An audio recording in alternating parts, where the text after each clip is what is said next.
Wszyscy marzyliśmy o tym, żeby powstanie się zaczęło. Powstanie nas zmieniło wszystkich. Myśmy przestali być dziećmi, młodzieżą. Myśmy się stali bardzo, bardzo dorośli. Przez ostatnich 5 dni powstania to na przykład ja miałam tylko landrynki. Każdy z nas wierzył, że przeżyje. To jest normalne. Młody człowiek, który idzie walczyć, nie myśli o tym, że zginie, tylko myśli o tym, że zwycięży.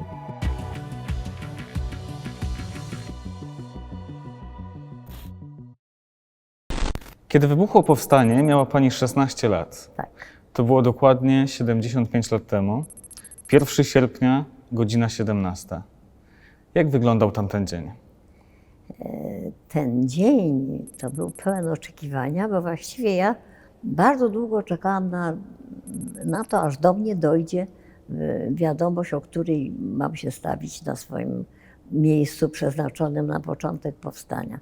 To było tak, że taka sieć była uruchomiona ludzi, którzy kolejno zawiadamiali innych. I do mnie ta wiadomość dotarła późno, także jak ja już właściwie, kiedy wyszłam z domu wtedy na Wiliczej, się zatrzymywałam i pożegnałam moją mamę, to już prawie biegiem biegłam. Mój punkt był na Czerniakowie, na Czerniakowskiej, w jakimś tam dalszym miejscu. Także musiałam przebiec Plac Trzech Krzyży, tę całą ulicę Książęcą. I pamiętam, Książęcą z góry to już właściwie biegłam. Dobiegłam właściwie już do miejsca, gdzie stawiano barykady. Już stawiano pierwszą barykadę. I to mnie zdumiało, bo oprócz worków, które z jakimś pewnie piaskiem czy inną ziemią, trudno powiedzieć co to było, oprócz takich worków, ludzie cywile znosili jakieś krzesła, jakieś takie, no można powiedzieć, mocno używane szafki czy inne rzeczy, czyli budowano w mig tą barykadę właściwie z niczego. Z tych szafek, z tych Z krzeseł? tego wszystkiego, to wszystko kładziono jedno na drugim, zasypywano czymś, zakładano czymś, zakrywano. Ale to bardzo szybko powstało. Powstanie było przewidziane na 3 dni i myśmy mieli mieć tam jakąś bieliznę, jakieś coś tego, no nasze matki uważały, że jedzenie. No w każdym razie taka podręczna torba, gdzie była i szczotka do zębów. Ale i nastrój był niesłychanie podniosły. Ludzie wracali do Warszawy. Wszyscy marzyliśmy o tym, żeby powstanie się zaczęło, żeby się odbyło. Jak to możliwe? Dlaczego człowiek o tym marzył? Ja na przykład byłam zaprzysiężonym żołnierzem Armii Krajowej 1,5 roku przed powstaniem. Przygotowywała się Pani jakoś do tego? No, to nie ja, mnie przygotowywano. W jaki sposób? Jak to wyglądało? Uczono, myśmy mieli całe kursy, byliśmy w grupach przede wszystkim ustawieni. I te grupy składały się z kilkunastu osób. Spotykaliśmy się, przechodziliśmy kurs musztry, kurs łączności. Znaczy ja łączności, bo ja chciałam być łączniczką. Kurs sanitariatu to wszyscy właściwie, wszystkie dziewczyny przechodziły. No ale były przeróżne, były to zależy, gdzie się trafiło i co się robiło. A strzelanie? Uczyli strzelać? No wie pan, na ogół to zależało od możliwości. Jeżeli ta grupa miała dostęp do broni i do terenu, w którym mogła wyruszyć, dotrzeć, wyjechać, bo to trzeba było przecież w jakimś lasku ćwiczyć, tak się nie dało, to bywały. Mnie się tak trafiło, że akurat miałam taką okazję. Ale nie, na ogół były to kursy łączności bardzo poważne. Były też kursy samochodowe nawet, bo powstanie miało objąć cały kraj, nie samą Warszawę. Kiedy partyzanci byli ranni, dostawali się do szpitali. I to też szło takimi kanałami podziemnymi, to znaczy konspiracyjnymi, żeby Niemcy nie zorientowali się, że to jest ktoś, kto jest ranny w partyzance. Więc w związku z tym byli takie, ja dostałam takie polecenie, żeby odwiedzać chłopca, który leży w określonym, jest w określonym szpitalu, no na oddziale takim i jest absolutnie samotny, żeby po prostu pójść z nim rozmawiać. Ja mówię, dobrze, o czym rozmawiać? O niczym. Po prostu pójść, żeby zajrzeć. on wiedział, że ktoś się nim interesuje, że on jest pod jakąś ochroną. Pani pójdzie jako nieznana osoba, czy ty pójdziesz jako nieznana osoba, to on to doskonale zrozumie. No ja rzeczywiście byłam u takiego i chodziłam do niego parę razy. Nie to, żeby mu nosić jakieś jedzenia czy coś, to po prostu siąść i z nim troszkę porozmawiać. On świetnie wiedział, o co chodzi, ja wiedziałam, o co chodzi. Posiedzieliśmy. Ale takie misje były nam na przykład, prawda, polecane. Także to była, ale to wszystko było przed powstaniem. Co na to wszystko pani mama? Pytam o pani udział w powstaniu. Czy ona o tym wiedziała? Miałam Czy jej się to sytuację podobało? szczególną, ponieważ ja jestem z rodziny wojskowej. Mój ojciec był przed wojną oficerem w randze majora w czynnej służbie. Wychowanie dzieci w przedwojennej w tej rodzinie wojskowej było może dosyć szczególne, było bardzo patriotyczne. Ja wiem, że dla mnie na przykład defilady to było coś wspaniałego. Ja byłam zapatrzona w wojsko od dziecka i może to miało jeszcze swoje znaczenie. Moja mama była po prostu żoną oficera, no i to jest też specyficzna jakaś taka. No, trzeba powiedzieć, że wojsko było trochę elitarne przed wojną, to prawda, ale nie o to chodziło. Ten patriotyzm był rzeczywiście, już można powiedzieć, we krwi, każdy z nas miał. No, ale pani miała zaledwie Natomiast- 16 lat. A o to chodzi. Natomiast mój ojciec pozostał w kraju. Udało mu się nie trafić do niewoli po 1939, udało mu się celowo. I od początku działał najpierw w ZWZ, a później w Armii Krajowej. I działał w sztabie, współpracował z. I w pewnym momencie, w 1943 roku, nastąpiła wpadka jakiejś grupy i został aresztowany i dostał się na Pawiak. I na tym Pawiaku przez 3 miesiące był, no, można powiedzieć, męczony, torturowany w różny sposób. I wreszcie został zamordowany na Pawiaku we wrześniu 1943 roku. Także ojca już nie miałam. Czyli mniej więcej rok temu pani mama pożegnała męża. No tak, a ja ojca, który był moim A pani idolem, ojca? w ogóle, w którego byłam wpatrzona i którego bardzo szanowałam, niezależnie od. No więc No i przychodzi sierpień i pani mówi mamie, że idzie walczyć. tak, mama to rozumiała. Rozumiałam. Jak wyglądało pożegnanie? Właściwie po prostu, bardzo proste było. Ja wiem, to była trudne, za parę dni się zobaczymy na takiej zasadzie. Oczywiście mama myślała swoje. Ja miałam optymizm, tak jak myśmy mieli wszyscy. Nie chodziło o dni, tylko o to, że. No i właściwie tak wygląda. Także ono nie było łzawe, nie było dramatyczne. Przynajmniej na pozór. Tak. Mówi pani, że początkowo to powstanie to miało być zaledwie 3 dni. Czy człowiek w tamtym czasie myślał o tym, że może zginąć, czy w ogóle nie było takiej myśli? No, myślenie to chyba w jakimś sensie może gdzieś tam przenika, ale każdy z nas wierzył, że przeżyje. To jest normalne. Młody człowiek, który idzie walczyć, nie myśli o tym, że zginie, tylko myśli o tym, że zwycięży. I tak powinno być, to jest naturalne. Jak idziemy na wojnę, to po to, żeby wygrać, a nie po to, żeby zginąć. Także myśmy mieli bardzo dużo entuzjazmu. Bo właśnie entuzjazm był szalony, no było wiele radości, wiele uśmiechu w momencie, jak dotarliśmy już do tych naszych zgrupowań. Ja mówiłam o tej barykadzie. No to jak dotarliśmy do tych zgrupowań, zupełnie nieznani ludzie, wcale niekoniecznie swoi. Niektóre dziewczyny były bardzo małe, ale były, z jedną byłam zaprzyjaźniona, więc się tam spotkały. Cały czas żeśmy chodziły razem na te szkolenia, a pozostałe też poznałyśmy. No i potem nastąpiły przydziały, gdzie kto, ponieważ ja zostałam przydzielona do 4. kompanii, 4. pluton, batalion TUM. No więc takie to wszystko było, zostały przydzielone i tam się, ale co się zaczęło? Zaczęło się to, że entuzjazm obejmował nie tylko tych młodych nas, powstańców, ale także cywili. Cywile przychodzili, pomagali, gotowali od razu dla nas jakąś zupę. Pamiętam, no, organizowali się, przynosili rzeczy na barykadę. No, patrzyli na nas od razu jak na bohaterów, chociaż trudno było o tym mówić. Ale było niesłychane zbratanie.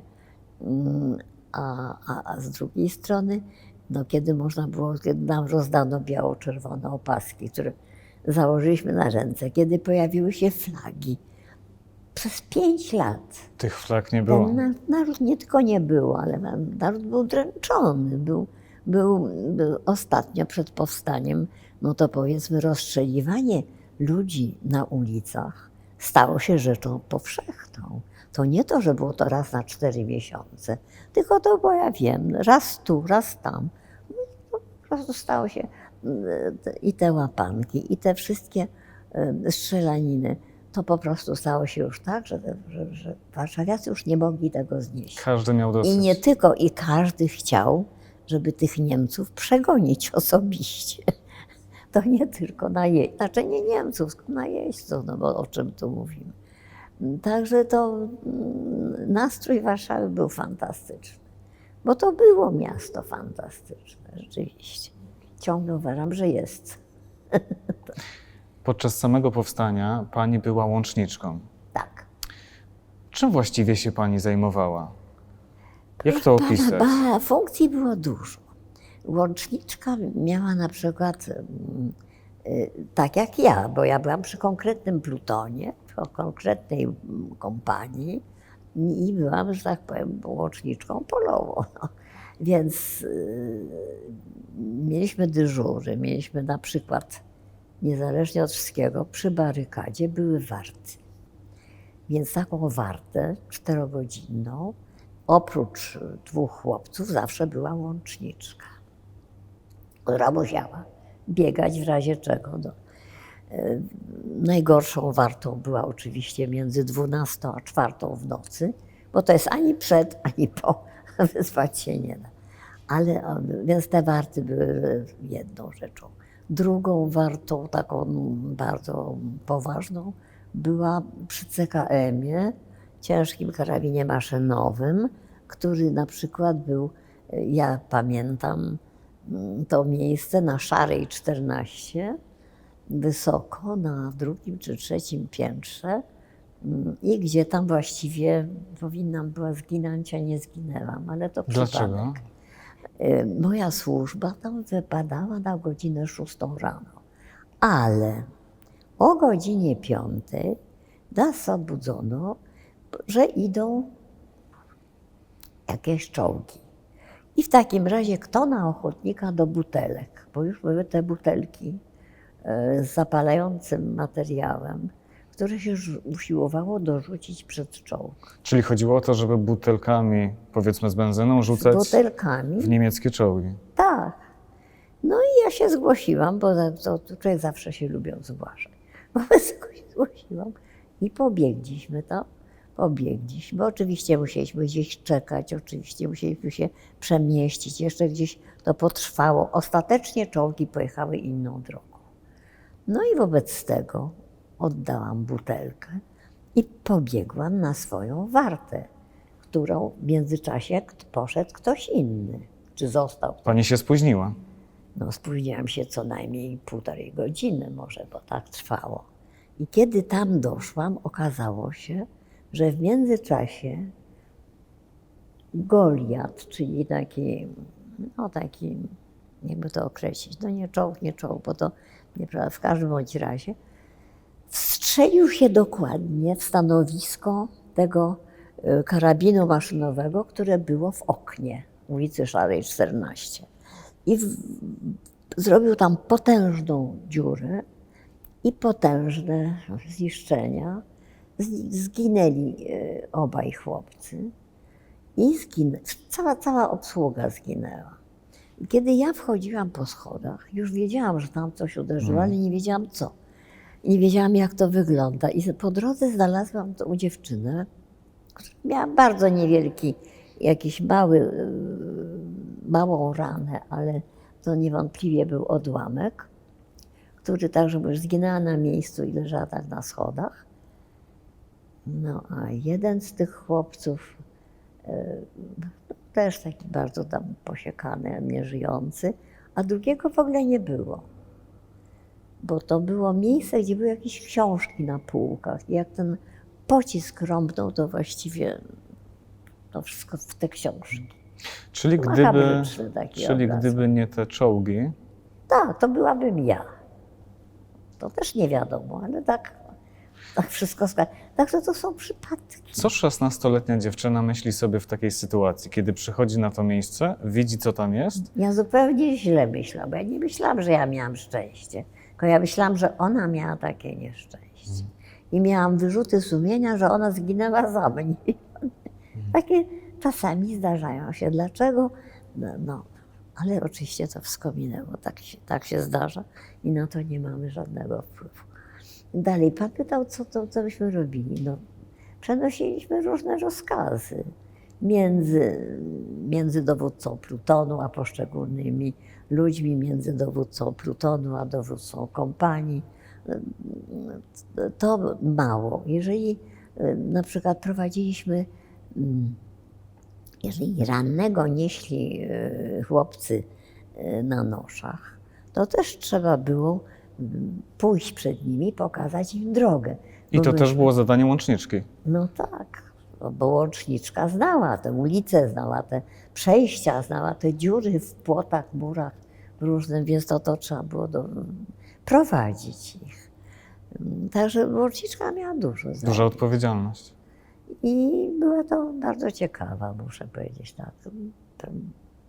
No, funkcja, nie praca, funkcja. A jak wyglądała taka codzienność?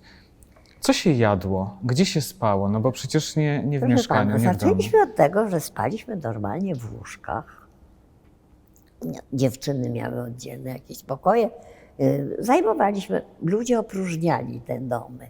Tam, gdzie były teren bardzo ostrych walk, to ludność cywilna się wycofywała i było masę pustych mieszkań. Czyli ludzie uciekali, a wy tam wchodziliście. No tak, a ludzie wchodzili w piwnicę na początku. W każdym razie dosyć szybko od razu się zorientowali i chyba mieli rację. A myśmy byli najpierw normalnie na piętrze, potem zeszliśmy na parter, bo ostrzał był coraz bliższy. Ale niemniej to później pod koniec, w drugim, bo jest wielka różnica między pierwszym i drugim miesiącem powstania. Pierwszy miesiąc miał wiele radosnych chwil, msze polowe odbywały się, no tam jest taki jak gdyby wydzielony teren, gdzie ulica Okrąg, Wilanowska i Ludna. Dom tworzył taki ogromny, jak gdyby teren, wielkie podwórze z tyłu. I tam się odbywały na przykład msze polowe. To było na początku. Nasz teren był duży, było stosunkowo jeszcze spokojnie i nawet mieliśmy taki ślub. To też się odbyło. Ślub podczas powstania. Tak. Było na to miejsce, był na to czas. Była na to chwila. Dlatego, ale to była para, która znała się przed powstaniem. To nie to, że oni w czasie powstania się poznają. Nie jest taka. A co się zmieniło po miesiącu? Mówi pani, że nastąpiła zmiana. Na czym ona polegała? Na tym, że Niemcy zacieśnili ten krok, dali ogromny ogień na Czerniaków. Zaczęto nas bombardować z góry, z samolotów i więcej granatników skierowano na naszą to. I teren nam się kurczył.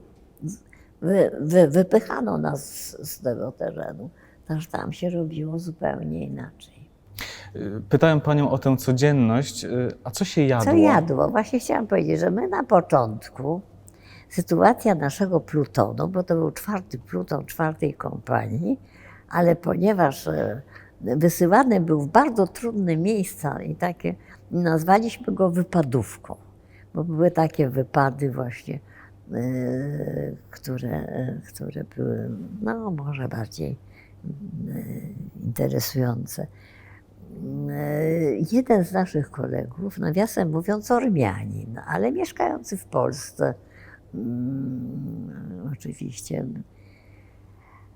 był, nie wiem kim był z zawodu, ale był znakomitym kucharzem i który nam gotował, objął również funkcję gotowania, a ponieważ zdobyliśmy od Niemców magazyny z połem i w tych magazynach był makaron w dużych ilościach i od Niemców naturalnie odbity i przeciery pomidorowe.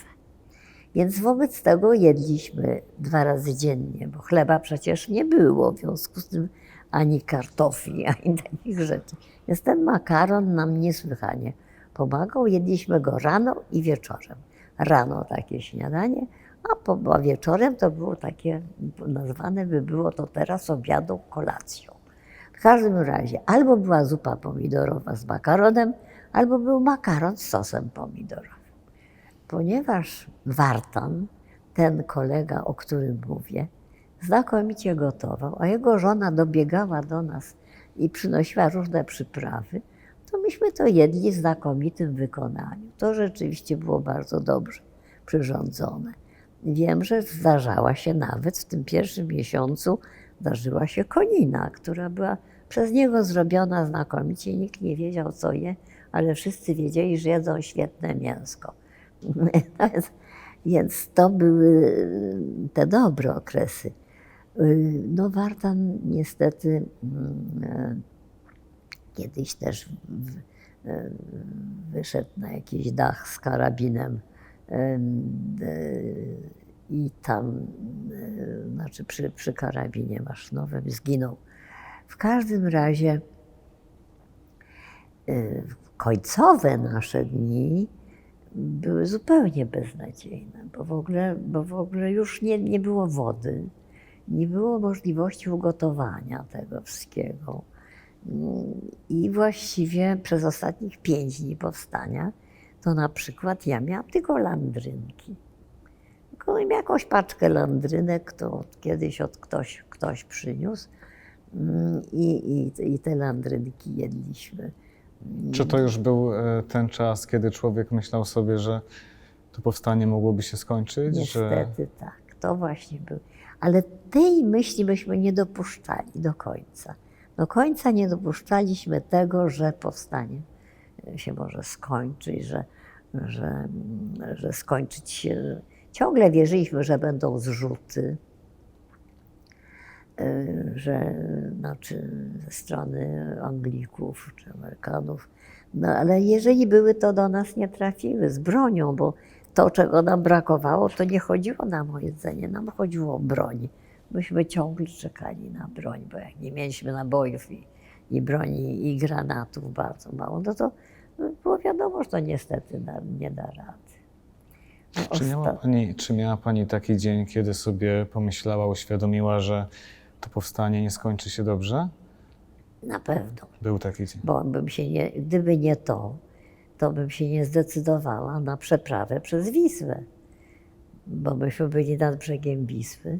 Zostaliśmy stopniowo spychani na tą. Zostaliśmy odcięci nawet od Solca, z ulicy Solec, nawet od kościółka, tego kościoła na Solcu. Nie zawsze nazywam go kościółkiem, bo on jest bardzo ładny.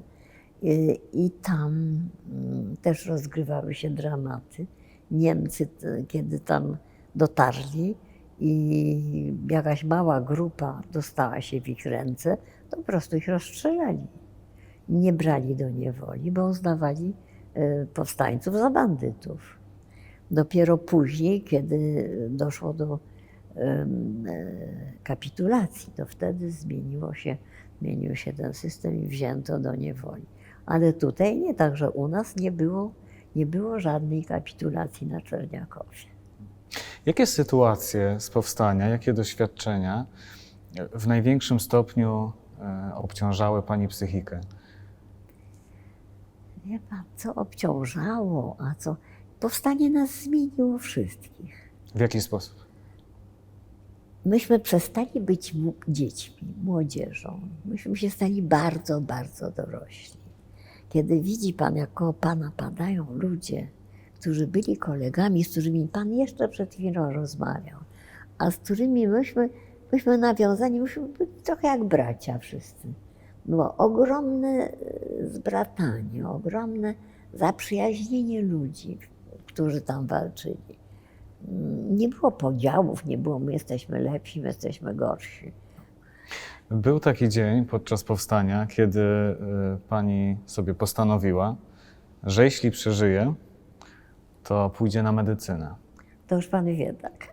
Wiem. Co się wtedy wydarzyło, Wie pan proszę powiedzieć? dlaczego? Ja nigdy nie myślałam, ja nie mam w tradycji rodzinnej żadnych lekarzy. I tak się złożyło. Byli artyści, byli różne zawody, ale nigdy nie było lekarza. Ja nie miałam takich zamiarów. Moja matka chciała ze mnie zrobić pianistkę, bo grałam od 6 roku życia i tak dalej, ale mój ojciec uważał, że sama będę sobie wybierać zawód i tak dalej, a ja marzyłam o architekturze albo o dziennikarstwie. Tak.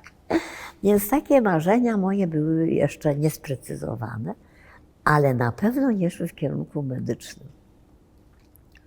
No i wtedy, kiedy się okazało, że tam na miejscu, gdybym mogła, gdybym umiała, to mogłabym zrobić wiele dobrego, może uratować jeszcze jakieś życie, to zrozumiałam, że jestem bezsilna i że dla mnie w życiu nic nie będzie tak poważne jak ludzkie życie.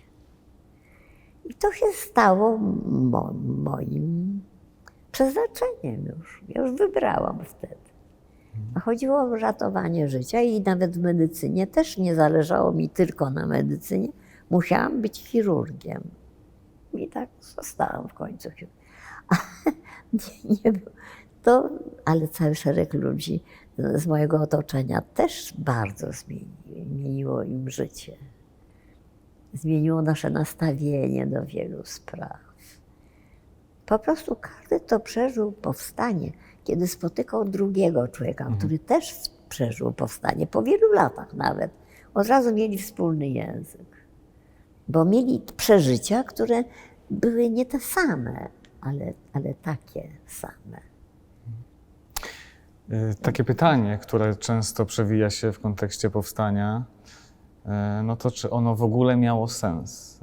Co pani myśli na ten temat? Proszę pana, więc ja po pierwsze zawsze mówię, że żołnierz nie jest od ani wydawania decyzji, ani od oceny tego, kiedy i co powinno nastąpić. I dlatego zawsze się wycofywałam z takich wypowiedzi, bo muszę powiedzieć, że po pierwsze my jesteśmy żołnierzami Armii Krajowej.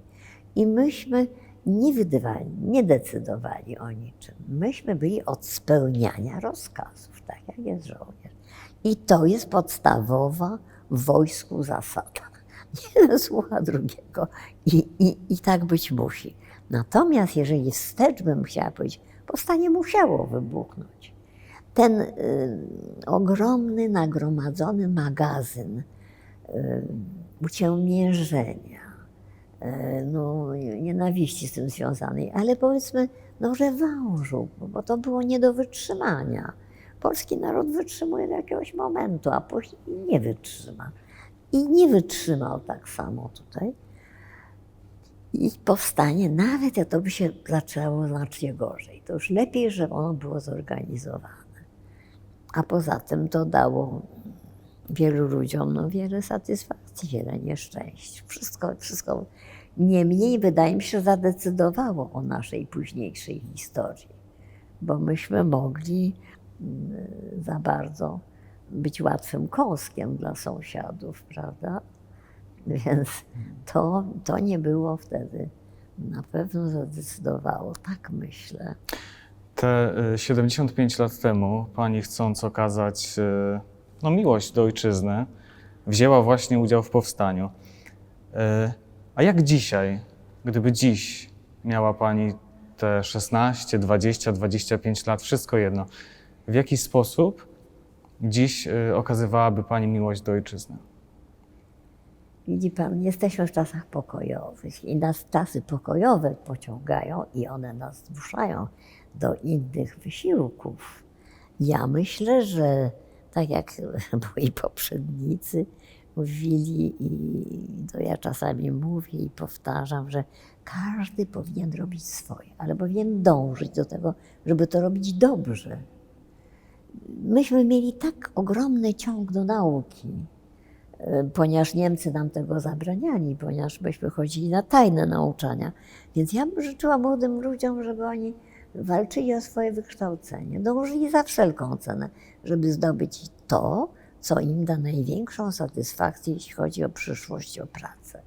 Bo tylko z satysfakcją dobrze się żyje, dobrze pracuje. Pieniądze są, ale one są przemijające. A zawód jarmowania zostają. A poza tym trzeba być bardzo przyzwoitym człowiekiem. To mi się zdaje. Ja tak sobie widzę naszą młodzież. Czyli własna edukacja i przyzwoitość. Tak, bądźmy przyzwoici i róbmy swoje. Uprzejmie dziękuję pani za to spotkanie. Dziękuję nie tylko w swoim imieniu, także w imieniu wszystkich widzów kanału. Jeśli pani pozwoli, No nie, te no kochani, kwiaty. no co wy robicie? Bardzo proszę. No bardzo dziękuję.